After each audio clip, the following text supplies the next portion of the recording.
దేవుని నామములో అందరికీ వందనాలు. ఈరోజు దేవుని వాక్య సందేశం. యెహోవా సంవత్సరములు జరుగుచుండగా నీ కార్యము నూతనపరచుము. హబక్కూకు 3వ అధ్యాయము 2వ వచనం. మరి అందరం 2024 సంవత్సరం నుంచి 2025 సంవత్సరంలోనికి ప్రవేశించాం. చాలామంది కొత్త సంవత్సరం తీర్మానాలు చాలా తీసుకుని ఉంటారు. మరి దేవుడు ఇక్కడ ఈ వాక్యంలో కనుక చూసినట్లయితే యెహోవా సంవత్సరములు జరుగుచుండగా నీ కార్యము నూతనపరచుము అని చెప్తున్నాము.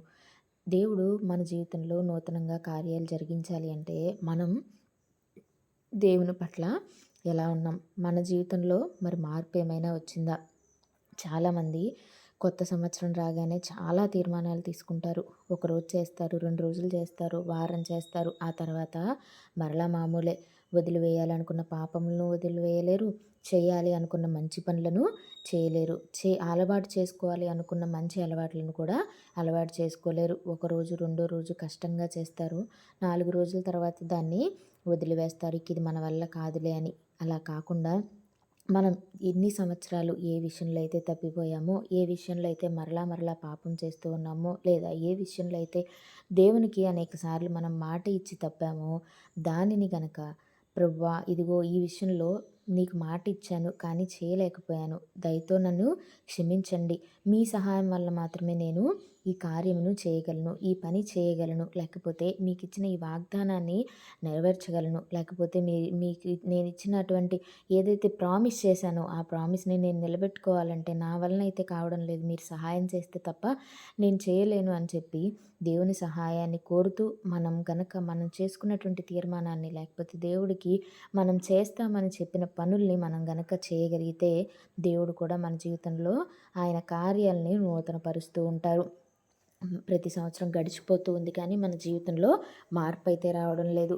మనం కావాల్సిన మార్పు మన జీవితంలో రావాలి అంటే మన పనుల్లో, మన ఆలోచనల్లో, లేకపోతే మనం మాట్లాడే మాటల్లో, మనం చేసే ప్రార్థనలో, ప్రతి దానిలో కూడా మార్పు అవసరం. మనం ప్రతినిత్యం మనల్ని మనం అంచనా వేసుకుంటూ, మనల్ని మనం పరీక్షించుకుంటూ దేవునిలో మనం కొనసాగవలసిన అవసరం ఎంతైనా ఉంది. కాబట్టి ప్రతి ఒక్కరూ దేవుడు కొత్త సంవత్సరం వచ్చింది, దేవుడు కొత్త వాగ్దానం ఇచ్చాడు, ఇది నెరవేరుస్తాడు అంటే ఆ వాగ్దానం నెరవేరడానికి మనం కూడా పని చేయవలసి ఉంది. దేవుడు ప్రతిసారి ఒక వాగ్దానం ఇచ్చాడంటే ఆ వాగ్దానం అసలు ఏ పరిస్థితుల్లో వచ్చింది, అది ఏ కండిషన్లో వచ్చింది అనేది కూడా మనం చూడవలసిన అవసరం ఉంది. కండిషన్స్తో కూడిన వాగ్దానాలు చాలా ఉంటాయి. దేవుడు చెప్తాడు, యెహోవా మీ మధ్య అద్భుత కార్యములను చేయను కనుక మిమ్మల్ని మీరు పరిశుద్ధపరచుకొనుడి అని ఒక వాక్యం ఉంటుంది.